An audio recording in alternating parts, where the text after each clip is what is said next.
Buenas tardes. Hablando de carros deteriorados, vamos a hablar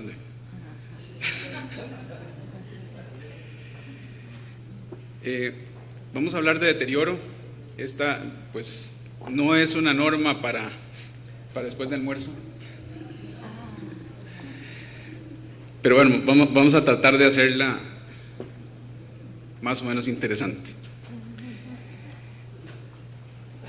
Ok. Para hablar de deterioro hay que empezar por la clase del día 1 de contabilidad 1, por la definición de activos. Un activo es todo bien capaz de proveer beneficios económicos a una compañía. ¿Cómo un bien provee beneficios económicos a una compañía? De dos formas, ya sea que ustedes lo vayan a vender o que lo vayan a usar. ¿Okay? Entonces, de ese principio fundamental de lo que es un activo, se deriva de alguna manera la norma de deterioro. ¿Por qué? Porque la contabilidad, las normas internacionales de información financiera, le solicitan anualmente hacer una evaluación de si hay factores que están deteriorando o que están afectando los activos y que activen la necesidad de hacer una prueba de deterioro. ¿Y cuáles son esos factores? Bueno, ahora vamos a hablar un poquito de esos, pero tienen que ver con lo que les estoy diciendo, que el bien y el valor que yo voy a recuperar por ese bien para la compañía, ¿verdad? Para la compañía, ya sea en la cual ustedes trabajan o si lo que son auditores de la compañía que están revisando. Entonces el valor que voy a recuperar está por debajo del valor en libros, ¿okay? Del valor en que están registrados los estados financieros. Entonces suena como muy básico, suena como que no me aplica, y precisamente por eso puse esta primera filmina. Comentarios que se escuchan sobre temas de deterioro. No he documentado el análisis, pero en mi compañía no hay indicadores de deterioro para ningún activo. Y no he documentado el análisis, ¿verdad? Entonces es a puro feeling. Bueno, precisamente esta norma no es una norma de feeling. Es una norma de análisis y de estudio. Yo no hago evaluación de deterioro para la plusvalía porque no hay ningún indicador de deterioro. Resulta que la norma obliga anualmente a hacer una evaluación de deterioro para toda compañía que tenga registrado una plusvalía. No la evaluación de esos indicadores, la prueba de deterioro hay que hacerla obligatoriamente.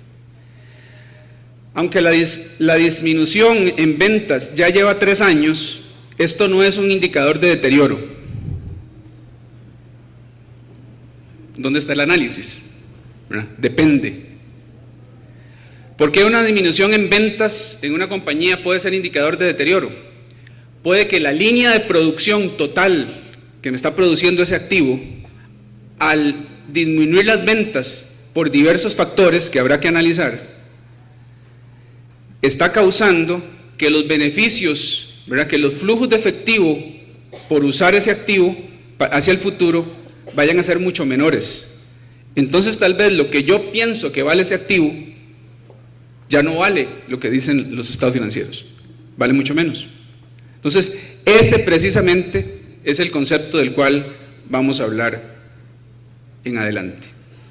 Esa compañía que compramos no está en presupuesto.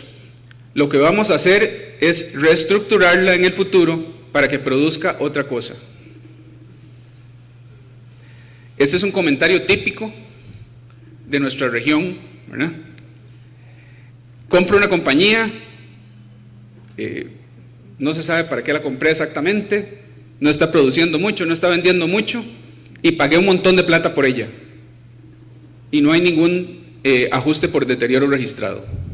Bueno, eso no es NIC 36. Aunque no hay aumento en ventas en los últimos años, la proyección de flujos incluye un supuesto de aumentos en ventas de 30%. Entonces, una cosa que me dice la norma es, cuando yo evalúo hago la evaluación de valor de uso, que ahorita vamos a ver qué es eso, tengo que proyectar los flujos y me dice, proyecte los flujos con crecimiento cero, o sea, que el crecimiento sea constante, ¿verdad? Igual a los últimos años, o crecimiento decreciente. Si usted va a proyectar los flujos con crecimiento de 30%, algo está malo. No. ¿Qué va a hacer usted para que sus activos, si no están produciendo aumentos en ventas de 30%, de ahora en adelante sí lo produzcan? Bueno, esos son los errores que se cometen en el cumplimiento de la NIC 36. En mi compañía la determinación del valor de uso se hace para toda la compañía, porque no vemos práctico determinar las unidades generadoras de efectivo. Eso es otro error que se comete.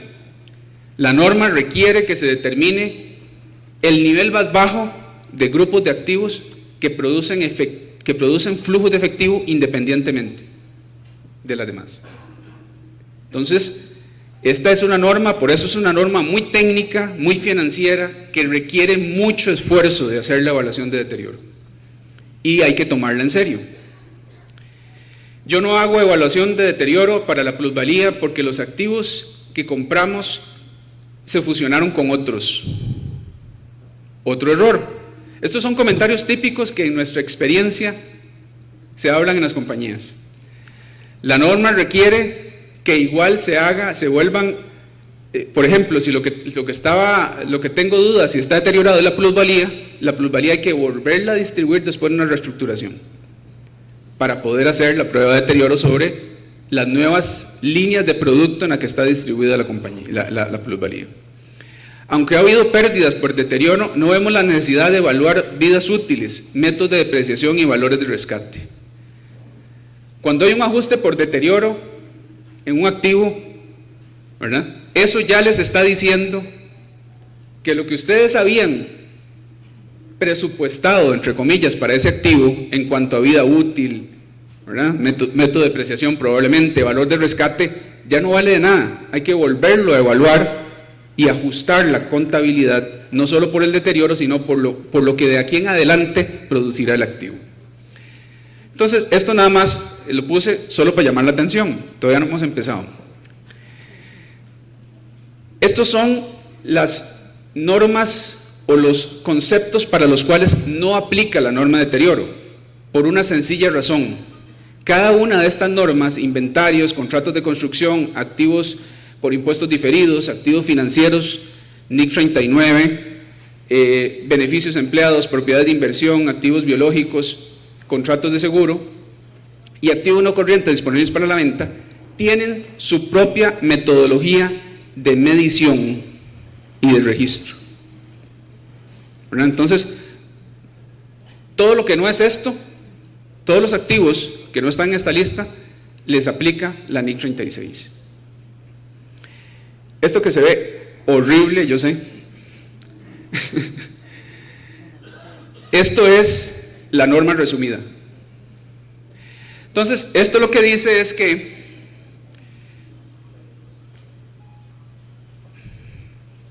no hay puntero. En una primera etapa yo hago un análisis general. La norma me obliga a que al final del periodo, digamos, si ustedes cierran 30 de septiembre, ¿verdad?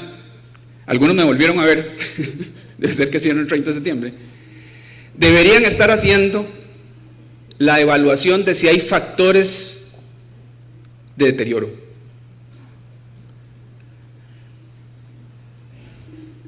¿Cuáles son los factores de deterioro? Estos. Disminución significativa en los valores de mercado de los activos. Por ejemplo, una caída. O sea, si yo estoy en el negocio de bienes raíces, una caída significativa en el valor de mercado de los bienes raíces. Váyanse para atrás unos 4 años. ¿Eh? Cómo se cayeron los precios de los bienes raíces. Cambios en el entorno tecnológico, económico y legal o de mercado. Por ejemplo, yo estoy produciendo una medicina. Gracias.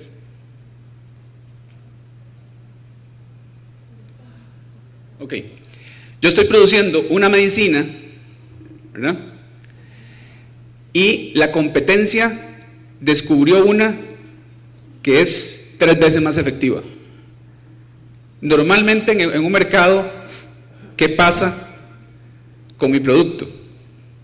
Se deja vender. Entonces, todos los activos que yo tengo para producir ese producto, ¿qué pasa con ellos? Ya no valen lo que yo creo o lo que yo tengo registrado en mis estados financieros. Entonces, un cambio en el entorno tecnológico, por ejemplo, ¿verdad? Puede que yo tenga un producto, lo que sea un producto tecnológico, ¿verdad? Puede que, no sé, en el futuro, ahora que están compitiendo Apple y Samsung y todas estas compañías, salga un teléfono que todo el mundo va a querer ese teléfono y todos los que tienen ustedes ahí, nadie lo va a querer. Todos los activos relacionados con la producción de estos teléfonos, entre comillas viejos, ¿verdad? Hablo de los teléfonos viejos es porque tienen un año, ya no valen lo que yo creo que valen. Otros factores son cambios en las tasas de interés. Este es muy importante. En la crisis 2008, ustedes se dieron cuenta cómo la tasa libre de riesgo, que es normalmente para nosotros la tasa del Tesoro de los Estados Unidos, normalmente la de 10 años, la que se usa, llegó a niveles insospechados, ¿verdad? Tendientes ¿a qué? A 1% o menos. Cuando venía de niveles de 3% y 4%. Cuando el riesgo, el implícito en una tasa de interés baja tan significativamente, esas tasas son las que se usan para determinar el valor presente de los flujos de efectivo de los activos que las compañías están utilizando. ¿Qué pasa entonces? Eso es un indicador y casi que la norma, con 3 excepciones, les obliga a hacer la evaluación de deterioro solo porque hay una disminución en las tasas de interés, ¿verdad? Bueno, normalmente, el efecto se daría en deterioro en lo que viene, aunque hoy el FED dijo que no habrá aumentos de tasas de interés hasta mediados del 2015, pero después del 2015 se esperan aumentos significativos en la tasa de interés. Esos aumentos sí implicarán deterioro de los activos para muchas compañías alrededor del mundo. Entonces, eso es un factor externo también importante. Baja capitalización de mercado. Esto aplica para las compañías que están en bolsa. ¿Cuánto valen las acciones de mi compañía en el mercado? Bueno, a veces valen cerca o menos que mi valor en libros. Eso claramente es un indicador de deterioro. También hay factores internos. Obviamente que yo tengo evidencia que un activo está deteriorado, ¿verdad? Por ejemplo, compro una máquina, la máquina principal de una línea de producción, y desde el primer año la máquina tengo que empezarle a meter repuestos, tengo que empezarle a meter mantenimiento fuertísimo, casi que overhauls, ¿verdad? Importantes a la máquina, cuando yo esperaba que esa máquina me siguiera produciendo por lo menos unos 10 años normalmente. Bueno, eso que ustedes ya lo saben es un indicador de deterioro del activo principal de una línea de producción. Entonces esos son evidencias de obsolescencia. También si yo estoy planeando vender una línea de negocios, una línea de producción, un activo individual en particular, por ejemplo un edificio, un terreno, lo que sea, ¿verdad? Entonces es un indicador importante de que puede estar deteriorado.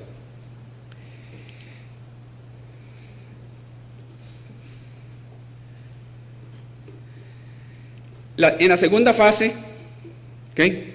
Yo tengo que, bueno, después de determinar si hay indicador de deterioro, este flujo lo que me pide es, si es un activo intangible, de fijo tengo que hacer la prueba de deterioro. Si es un activo tangible, ¿verdad? Entonces, si hay factor de deterioro, yo tengo que hacer la prueba de deterioro.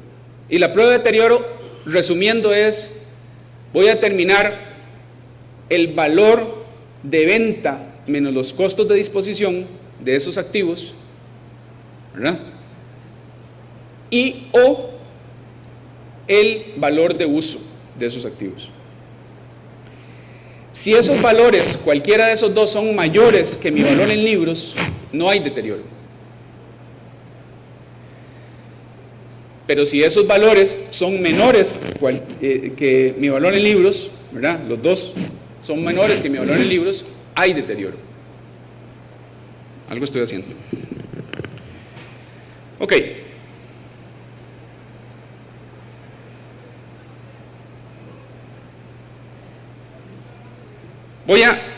Voy a brincarme algunas cositas porque, como ustedes saben, tenemos el tiempo un poquito reducido por el atraso de inicio. Entonces me voy a enfocar como en aspectos clave de la norma. Este es uno. La norma me dice, si yo ya tengo un indicador de deterioro para un grupo, para un activo, un conjunto de activos, yo voy a tratar de hacer la evaluación de deterioro para cada activo individual. Si eso no es práctico, entonces tengo que agrupar los activos, ¿verdad? Todo aquel conjunto de activos que me producen flujos independientes de los demás grupos de activos. Eso se llama unidades generadoras de efectivo. Ese es el concepto, ¿verdad? Entonces hago la evaluación de deterioro para ese conjunto de activos, con una metodología que es en lo que me quiero concentrar. Estas son características de las unidades generadoras de efectivo, pero básicamente lo importante es que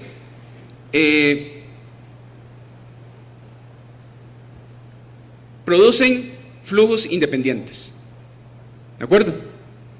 Son grupos de activos que producen flujos de efectivo independientes de los demás flujos de efectivo, de los demás grupos de activos de la compañía. ¿Ok? Entonces, normalmente, ¿qué es? Si ustedes están en una corporación, no sé, en una corporación financiera, por ejemplo, alguien me podría decir, bueno, pero es que pareciera que cada sucursal yo podría separar los flujos de efectivo. Bueno, eso normalmente no es práctico, ¿verdad? Normalmente, en una entidad financiera, en una corporación financiera, perdón, el banco, el puesto, la sociedad de fondos, la operadora, la arrendadora, la tarjeta de crédito, la forma en que estén estructurados, ¿verdad? Cada una de esas líneas de negocio normalmente van a ser las unidades generadoras de efectivo. Y los activos relacionados con esas líneas, yo los voy a evaluar en conjunto para ver cuánto flujo producen y cuánto valen esos flujos descontados a hoy, para determinar un valor que se llama valor de uso. ¿Okay? Entonces, básicamente el concepto de unidad generadora de efectivo es todo aquello que me produzca flujos independientes, ¿verdad? Que yo los puedo separar independientemente. Obviamente requiere juicio profesional para esto. El problema es que hay compañías, como este ejemplo, ¿verdad? Que dudan. En este ejemplo básicamente lo que les dice es, yo tengo líneas de producto, dos líneas de productos diferentes, pero básicamente uso los mismos productos, los mismos activos para producir esos productos. O sea, básicamente lo que la empresa, el ejemplo lo que trata de ilustrar es que las compañías se confunden. Una línea de producción, ¿verdad? O una unidad generadora de efectivo se refiere a los activos, no se refiere a los clientes o las ventas o el tipo de producto que se produce. Se refiere a los activos que la producen. ¿Okay? En este ejemplo, que les va a quedar ahí para ustedes, para que lo lean, la recomendación es, bueno, en realidad la compañía solo tiene una unidad generadora de efectivo, porque con los mismos activos produce los dos tipos de producto que tienen. Otro concepto importante de la norma es la plusvalía.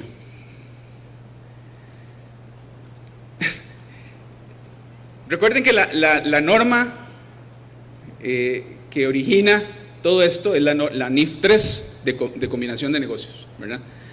De combinación de negocios y de NIF 36 podemos hablar los 2 días, perfectamente, y falta tiempo, ¿verdad? Pero imagínense que ustedes trabajan en una compañía o están auditando una compañía que hizo una adquisición de otra y aplicó la NIF 3, y no me voy a referir a eso porque, como les digo, da para 2 días, y determinó que hay un exceso entre el valor que pagó por los activos netos que compró, ¿verdad? Versus el valor razonable de cada uno de los activos que determinó, incluyendo, por ejemplo, activos intangibles. Eso da origen a una plusvalía. ¿Y qué es una plusvalía? Básicamente algo que yo pagué que no puedo asignar a nada. Y por definición, no genera flujos de efectivo independientes. Al igual que la plusvalía, hay otro conjunto de activos que no genera flujos de efectivo independientes. Por ejemplo, están de moda ahora los Shared Services Center, los centros de servicio compartido, que le dan servicio a todo el grupo y probablemente a grupos regionales y a grupos globales. ¿Esos activos generan flujos de efectivo independientes? Tampoco. Al igual que la plusvalía, tienen un problema, ¿verdad? Que no generan flujos de efectivo independientes y están registrados en una línea del balance separadita, ¿verdad? Y en el caso de la plusvalía, la norma me dice que todos los años tengo que hacer la evaluación de deterioro. Entonces, ¿cómo hago? ¿Cómo hago? Ok, la plusvalía, desde el momento en que se determina, ¿verdad?, después de una combinación de negocios, hay una cosa que se hace después de hacer una adquisición, una combinación de negocios, ya sea una adquisición o una fusión, y es asignar el valor de venta. Yo no sé si ustedes han escuchado el término PPA, es Purchase Price Allocation. ¿Ok? Asegúrense cuando estén en eso que el PPA esté bien hecho. Porque eso les simplificará la vida de ahí en adelante, porque recuerden que los activos intangibles y la plusvalía que surjan de ese PPA van a tener que evaluarlos anualmente para ver si valen lo que los libros dicen, de lo que los estados financieros dicen. Y ese análisis es el más complicado de todos. ¿Por qué?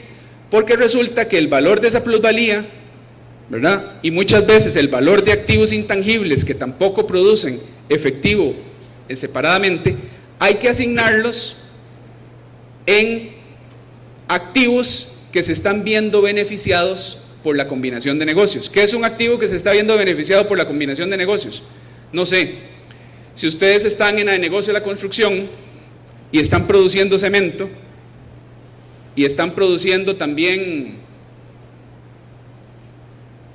no sé, madera, productos de madera o productos de hierro, y ustedes adquirieron una compañía que lo que produce es cemento, pues obviamente la plusvalía de la compañía que compraron de cemento, van a tener que distribuirla en qué, en cuál activo mío, en cuál grupo de activos que yo tenía, en los activos que me producen cemento, ¿verdad? Porque obviamente, si yo lo que compro es una cementera, ¿verdad?, esa sinergia no me va a proveer beneficios para la producción de madera o para la producción de hierro, me va a producir beneficios, me va a producir sinergias para la compañía que yo ya tengo de producción de cemento. Entonces, la plusvalía se asigna en aquellos activos para los cuales se están beneficiando con las sinergias de una combinación de negocios. Yo sé que esto les puede sonar un poco complicado, ¿verdad? Hay especialistas en esto.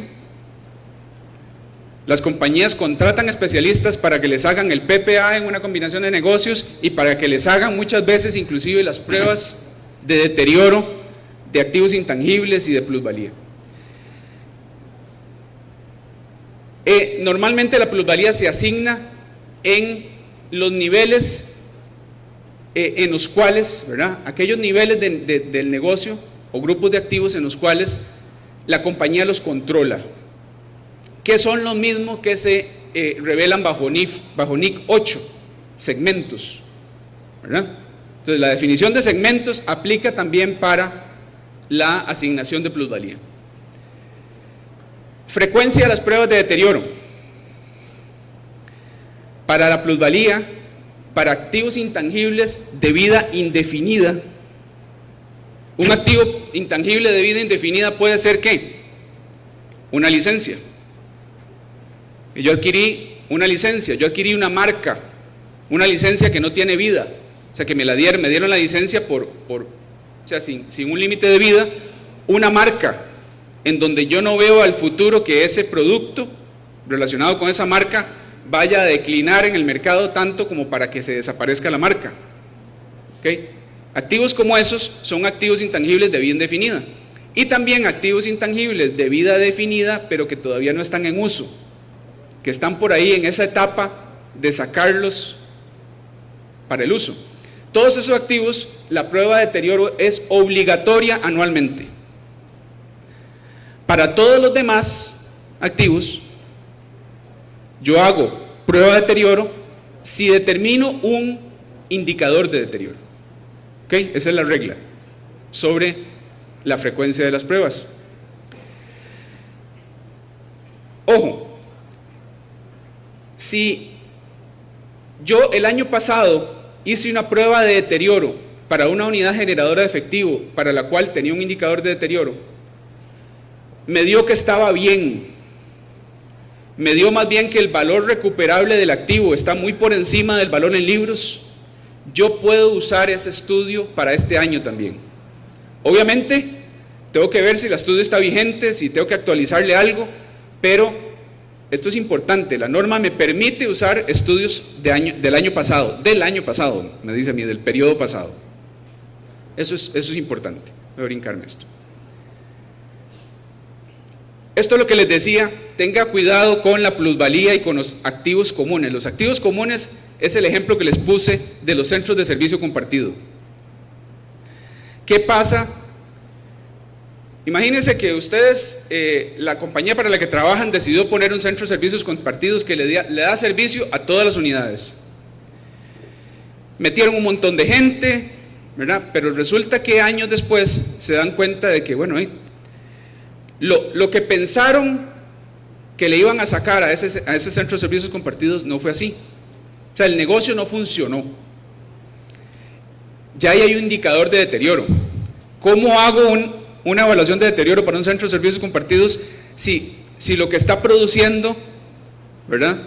Los que se ven beneficiados, no produce flujos independientes. Quienes producen flujos independientes son las unidades de negocio a las cuales el centro de servicios compartidos está dando servicios. Entonces, la norma lo que le dice es que este tipo de activos tienen que asignarse a las unidades generadoras de efectivo para poder hacer la prueba de deterioro. Esa asignación, este punto es la parte más difícil de hacer una prueba de deterioro bajo NIC 36. Cuando ustedes tienen plusvalía, cuando tienen muchos activos comunes y hay evidencia de deterioro. Entonces tienen que hacer esa prueba y hay que hacer un análisis muy fino para poder concluir sobre el deterioro. Bueno, vamos a ver el tema de la medición. ¿Okay? Entonces la norma, tal y como les dije, indica que debo determinar cuál es el importe o el valor recuperable de los activos, ya sea intangibles como plusvalía, que tengo que evaluar por deterioro anualmente, o cualquier otro activo que tiene un indicador de deterioro. Entonces lo que tengo que hacer es determinar cuál es el valor recuperable de ese activo. Y el valor recuperable es el mayor entre el valor de venta menos los costos de disposición y el valor de uso. ¿Qué es el valor razonable o valor de venta menos los costos de disposición? Es el precio que sería percibido por vender un activo o pagado por transferir un pasivo en una transacción no forzada entre participantes del mercado a la fecha de medición. Para valor razonable, recuerden que hay una norma nueva, NIF 13. Esta es la definición de NIF 13. ¿Ok? Entonces, básicamente, ¿qué supone esto? Que ustedes van a determinar en cuánto voy a vender el activo y cuánto me va a costar venderlo. Todos ustedes, me imagino, están pensando, bueno, ¿y cómo determino eso? Hay valores de mercado. Hay, como dice la norma, mercados activos para mis activos. Mercados activos quiere decir mercados que tienen tanto volumen que los precios que se pueden ver en ese mercado son confiables. Normalmente no. Imagínense los activos que están ahí metidos en una línea de producción. Probablemente millones de dólares en activos. ¿Hay un mercado para eso? No. Tal vez para el terreno en que están alojados esos activos. Tal vez. Entonces, normalmente no hay un valor de mercado, no hay un mercado activo. ¿Qué hago normalmente para determinar el valor razonable? Si es que lo puedo hacer, si es que es práctico hacerlo. Porque puede que sea tantos activos que también sea carísimo hacerlo. ¿Qué hago normalmente? Contrato un perito que mediante alguna metodología, por ejemplo, el costo de reposición, ¿verdad? Un ingeniero que me diga, bueno, si usted vuelve a construir todo esto, eso le cuesta tanto, menos una depreciación por los años que ya tiene, tanto, bueno, eso, el valor razonable de eso, mediante metodología de costo de reposición es tanto. Bueno, ese puede ser una metodología, cuando no hay mercado activo. Normalmente, ¿qué están haciendo las compañías en la práctica? Se van al valor de uso, sobre todo en mercados emergentes como el nuestro. En mercados como en Europa, en Estados Unidos, hay mercados activos para todo. Y hay precios de mercado para todo. Yo nada más me meto en una página o tengo un proveedor de precios, aunque sea activos, activos fijos, activos bienes de uso, y yo puedo determinar valores. Pero en nuestros mercados no hay esos precios. Entonces, normalmente las compañías, ¿qué hacen? De una vez se van al valor de uso. Entonces, entremos al valor de uso. Valor de uso. Bueno, es el valor presente de los flujos de efectivo estimados que se espera obtener de un activo o unidad generadora de efectivo. El valor presente de los flujos. Entonces, ya aquí entramos en una rama que normalmente se sale un poquito de la práctica normal de contabilidad y contaduría pública. Y entramos a un mundo que es muy financiero, ¿verdad? Entonces, el valor de uso, hay varias reglas.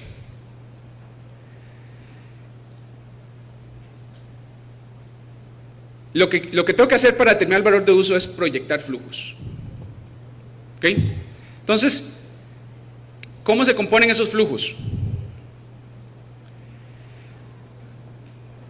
Primero, son los flujos que se producirían bajo la situación actual del activo. ¿Qué quiere decir eso? Cuando uno está auditando y va a evaluar, a revisar, a auditar la prueba de deterioro que hizo el cliente que estoy auditando, ¿qué se encuentra uno? Se puede encontrar que los flujos son súper alegres, crecimientos impresionantes en ventas, ¿verdad? Costos estáticos, ¿verdad? Entonces, el valor de uso va a dar un montón de plata y va a estar por encima del valor de libros, nunca va a haber deterioro. Pero la norma apoya al auditor y apoya al contador que lo esté haciendo, ¿eh? Mediante el establecimiento de ciertas reglas. Tengo que proyectar los flujos suponiendo que el activo siempre va a tener la situación actual, el estatus actual del activo, ¿verdad?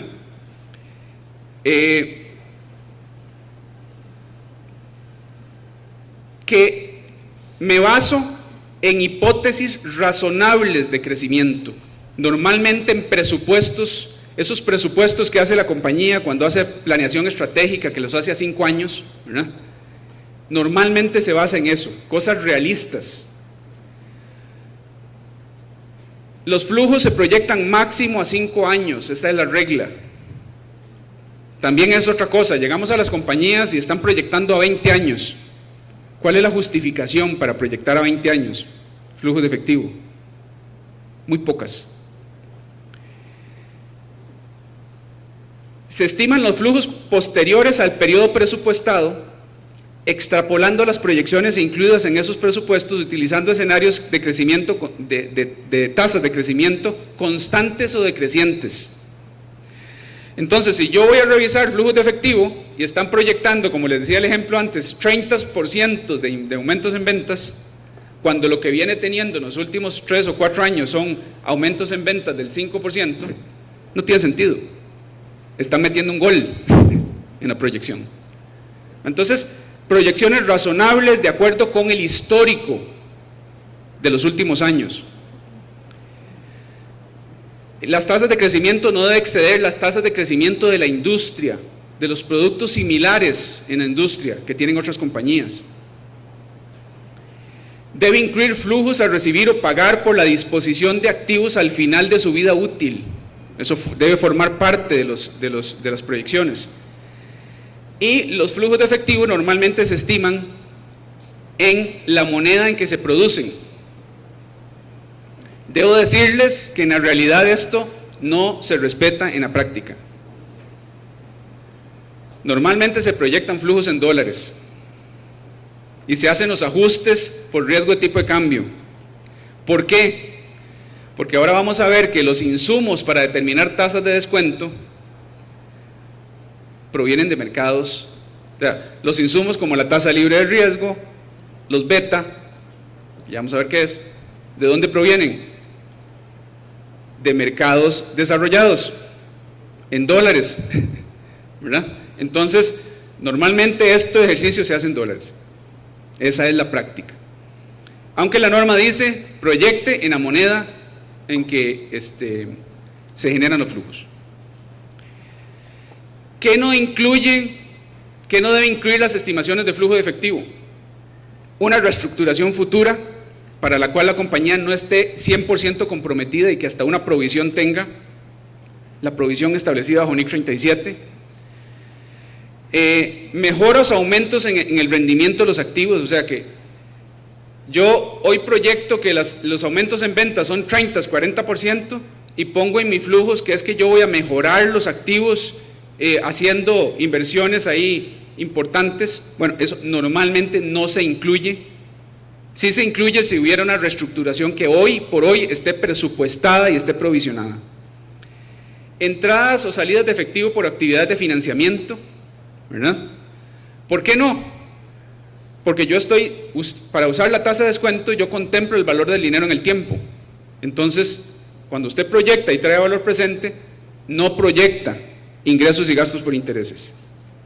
Bueno, aquí alguien del sector financiero me puede parar y decir, claro, en una institución financiera lo que se produce son intereses, ¿verdad? Entonces, en una institución financiera, obviamente la evaluación de los activos es diferente. Pero en una compañía comercial, industrial, de retail, de manufactura, ingresos y gastos por intereses no se incluyen en los flujos. Y no se incluyen los impuestos, ¿verdad? ¿Ok? Entonces, normalmente se usan proyecciones, ¿verdad? Utilizando EBITDA y estos conceptos que están antes de impuestos. Bueno, esta slide lo que dice es que sean consistentes. La norma les dice, bueno, si ustedes quieren hacerlo con impuestos, todo tiene que ser consistente, ¿verdad? Entonces tienen que ajustar las tasas de descuento para que incluyan los impuestos. Si incluyen los impuestos en los flujos, tienen que ajustar las tasas de descuento para que se contemplen en los flujos. Tasas de descuento, esta es la parte un poquito más complicada del asunto, es la parte más financiera, ¿ok? Entonces, tienen que incluir el valor del dinero en el tiempo, la tasa de descuento, tienen que incluir los riesgos específicos del activo que o la unidad generadora de efectivo que estoy evaluando, tienen que incluir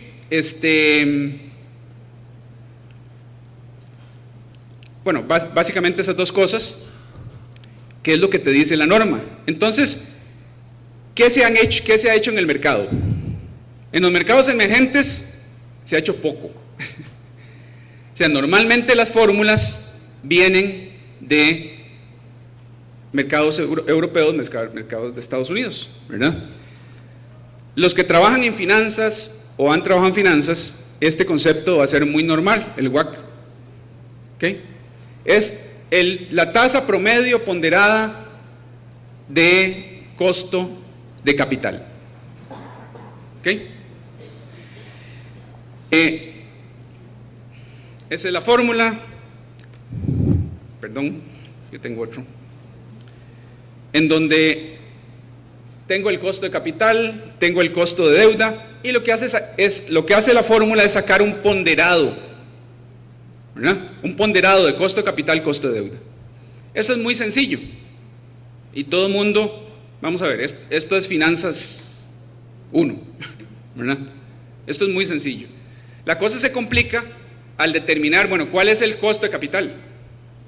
¿Cuál es la tasa, ¿verdad?, de costo de capital? ¿Cuál es la tasa de costo de deuda? La tasa de costo de deuda tal vez es más sencillo sacarlo. Bueno, es el promedio de la tasa de financiamiento de la compañía, pero el costo de capital yo tengo que irme a un concepto como el KPM, ¿verdad? Esta fórmula tiene 51 años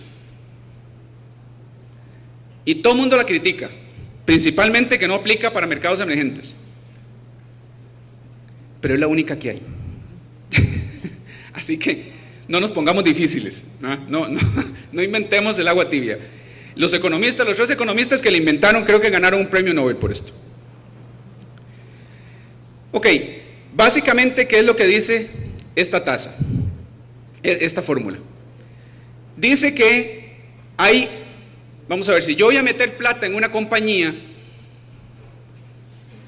¿cómo voy a determinar cuál es el rendimiento que yo quiero sacarle? ¿Ok? ¿Cuál es el costo de oportunidad de esa inversión? Entonces me dice que yo tengo que, primero, obtener una tasa libre de riesgo. Para nuestros mercados, ¿verdad? Ahorita vamos con un ejemplo numérico, pero para nuestros mercados, tasa libre de riesgo, bonos del Tesoro de los Estados Unidos a 10 años. Ustedes me podrán decir otras, ¿verdad? Para Europa se usa, obviamente, la tasa libre de riesgo de los bonos alemanes a 10 años, ¿verdad? Asia, hay otras tasas, normalmente el mercado japonés. China hace lo que quiera. Pero esas son las tasas libres de riesgo. Entonces, eso es lo que en esta fórmula, ven ahí ustedes, que se llama RF, Risk Free, ¿verdad? Entonces la fórmula dice que el primer componente del coste de capital es la tasa libre de riesgo. El otro componente es el beta por la prima de riesgo. ¿Qué quiere decir la prima de riesgo? Que yo no voy a invertir en una tasa libre de riesgo, voy a invertir en algo que tiene riesgo. Entonces, ¿cuál es la diferencia entre el riesgo de mercado del negocio en el que yo me voy a meter menos la tasa libre de riesgo? ¿Verdad? Eso es lo que en esta fórmula ustedes ven ahí, que es RM menos RF, el riesgo de mercado menos la tasa libre de riesgo. ¿Okay? Y ustedes ven una B ahí, o una especie de B, es un beta. Que esto es, digamos, se usa para muchas cosas, pero básicamente, ¿qué indica la beta? Es que para ese negocio en donde yo me estoy metiendo, que normalmente las betas también las traigo de los mercados desarrollados, ¿verdad? Por tipo de industria. Esa industria se separa del total de mercado, ¿verdad? En un porcentaje, en una cifra. Normalmente, ¿qué es el mercado? 1. Si ustedes vieran digamos, un gráfico, y ustedes trazaran el 1 como pendiente, ¿verdad? Ubicarían la beta de cada una de la industria Por arriba de 1, por debajo de 1. Por arriba de 1, un negocio que tiene más riesgo que el mercado. Y por lo tanto la tasa de rendimiento tiene que estar por encima del mercado. ¿Qué es el mercado? Piensen en ¿qué? Standard & Poor's 500. Ese es el mercado, ¿verdad? Una beta por debajo de 1, ¿qué es lo que les dice? Que esa industria, ¿verdad?, tiene un riesgo por debajo de mercado, ¿verdad?, por debajo de todo el mercado, y yo voy a pedir un rendimiento por debajo del de todo el mercado. Eso es una sensibilización, ¿verdad?, de los rendimientos de esos activos o este grupo de activos que yo estoy hablando. Entonces esa fórmula al final, ¿verdad?, que esta fórmula, ustedes leen la norma, no habla específicamente, bueno, sí habla de modelo de valorización de activos financieros, sí habla específicamente, no dice que es específicamente, pero todo el mundo sobreentiende que es porque esta es la fórmula más vieja y que se usa para todo, ¿verdad?, para todo este tipo Ok. ¿Por qué les puse el WACC yo? En la práctica, vamos a ver, ustedes van a usar esta fórmula, el KPM. El WACC normalmente, por lo menos nosotros, recomendamos que la compañía lo use como para comparar.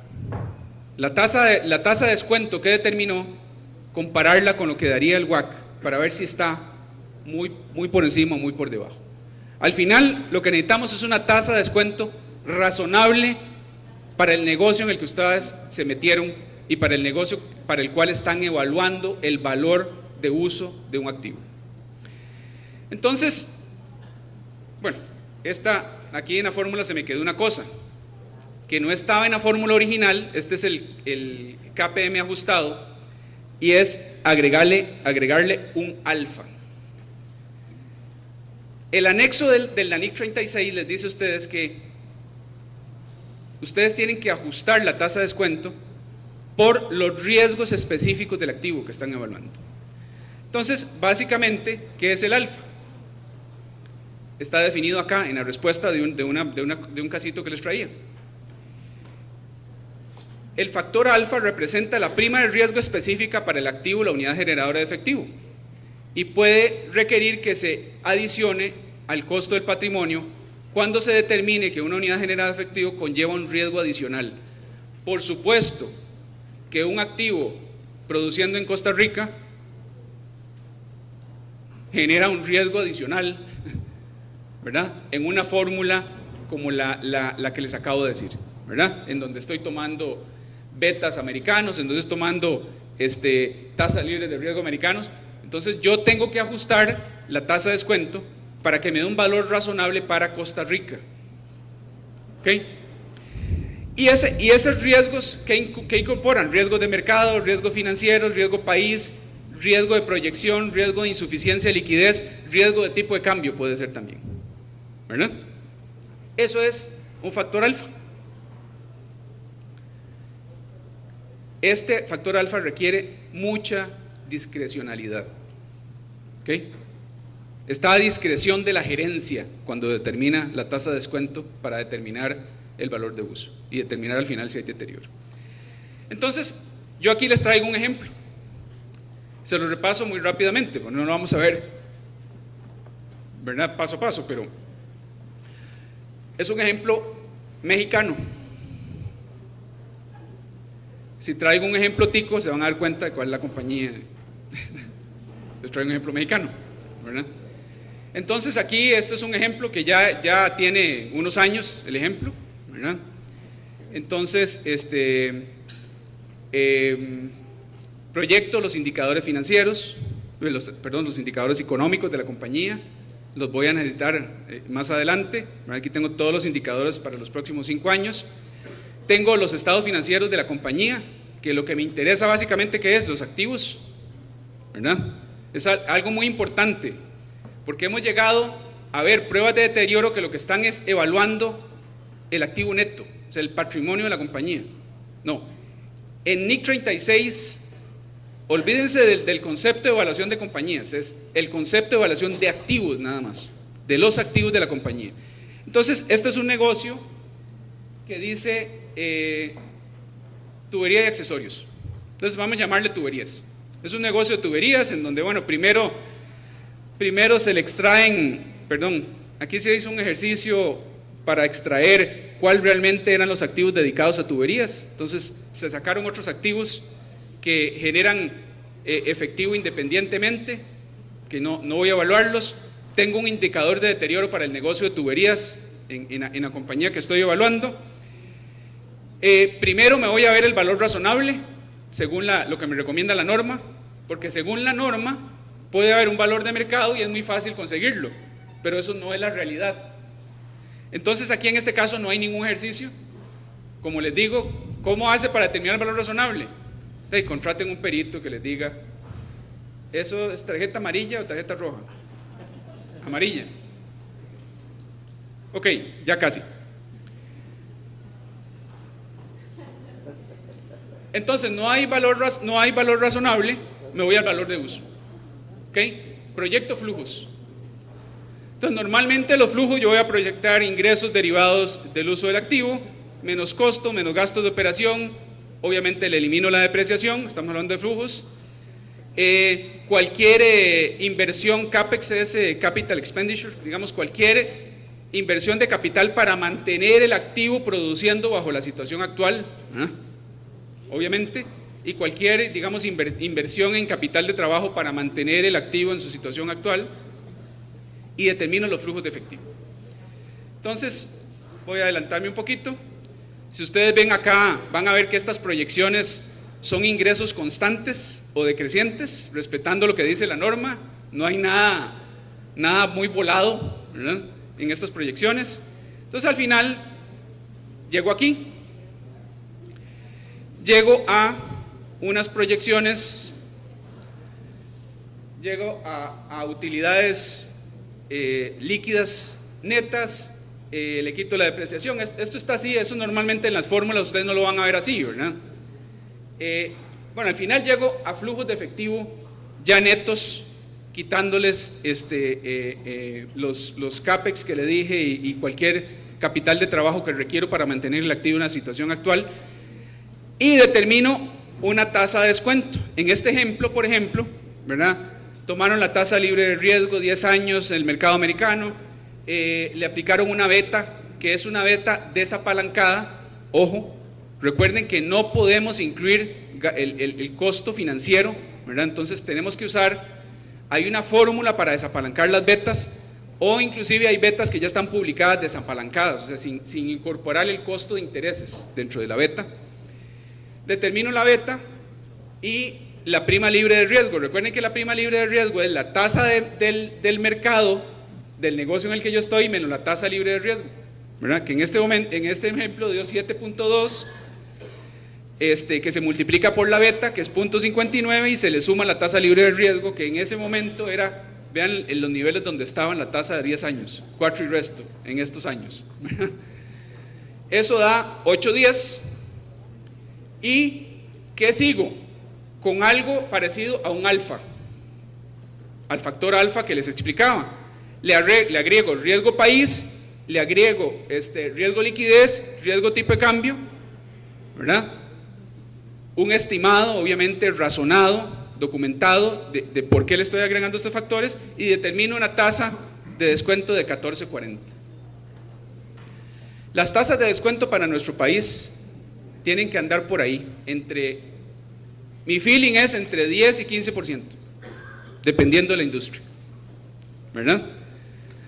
Si ustedes salen con una tasa de descuento del 6%, para mí, por definición, el negocio está deteriorado, porque mejor le hubiera dicho a los accionistas, agarre la pata y la mete a la vivienda, por supuesto. ¿Ah? Está un Guillermo Smith aquí. Digamos que a una tasa con mucho menor riesgo, ¿verdad?, que el 6% la podrían conseguir en cualquier lado. ¿De acuerdo? Si ustedes me dicen que es un 8%, todavía no. No incorpora probablemente el riesgo país, riesgo tipo de cambio, porque probablemente están haciendo la proyección en dólares. No incorpora una serie de cosas, ¿verdad? Entonces, la idea es determinar una tasa razonable. Bueno, al final, a esa tasa se le aplican a los flujos, y en este ejemplo, el negocio creo que valía 485, esto es el valor presente de los flujos, 485, el negocio valía un poco más de 485, entonces no hay deterioro. Esa es la conclusión en este ejemplo que les puse, ¿verdad? Pero este es, en la práctica, la determinación del valor de uso. Entonces, vamos a ver. Importante la consistencia, ¿verdad? Si los flujos de efectivo se ajustan por ciertos riesgos, entonces la tasa de descuento no debe reflejar esos riesgos, o sea, no le incluyo el alfa. Por el contrario, si los flujos de efectivo no le meto una serie de riesgos de tipo de cambio, de riesgo país y una serie de cosas, se lo meto a la tasa, o sea, le incorporo el alfa a la tasa de descuento, entonces para ser consistentes, porque si no duplico las cosas. Bueno, y moneda con moneda, esas son cosas importantes. Vamos a ver. Al final, ya para ir concluyendo, ¿qué tengo? Tengo que hacer una conclusión. Y básicamente es, ¿qué me dio el valor recuperable? ¿Ok? Si el valor recuperable es menor que el valor en libros, yo tengo un deterioro. ¿Ok? ¿Cómo lo asigno? Imagínense, tengo una pérdida que no está relacionada con un solo activo. Puede estar relacionada con un solo activo, pues puede que esté haciendo la prueba de deterioro para un activo nada más, pero normalmente en la vida real está relacionada con un montón de activos. Entonces, ¿qué hago? Número uno, si a ese conjunto de activos yo le había asignado goodwill o plusvalía, disminuyo la plusvalía. Regla número uno, primero me como la plusvalía. Regla número dos, lo asigno en todos los demás activos sobre una base prorrateada. Suena un poco volado, pero sí es. Tiene que ser prorrateada, ¿verdad? Siempre y cuando, si yo para cada activo en particular, por alguna razón, ya he determinado valor razonable o valor de uso para activos particulares dentro del grupo de activos a los cuales estoy asignando el deterioro, no los puedo rebajar de ese valor. Tengo que llevarlos al valor razonable o al... Pero no los puedo llevar por debajo del valor razonable, por debajo del valor de uso o por debajo de cero, obviamente. No puedo llevar un activo por debajo de cero, ¿verdad? Si no me quedó nada, ¿verdad? Y aún así tengo activos que ya están valorados y todavía me queda pérdida por deterioro, bueno, tengo que asignarlo obligatoriamente. Tengo que escoger otros activos para asignar. La pérdida tiene que ser asignada a algún activo. ¿Ok?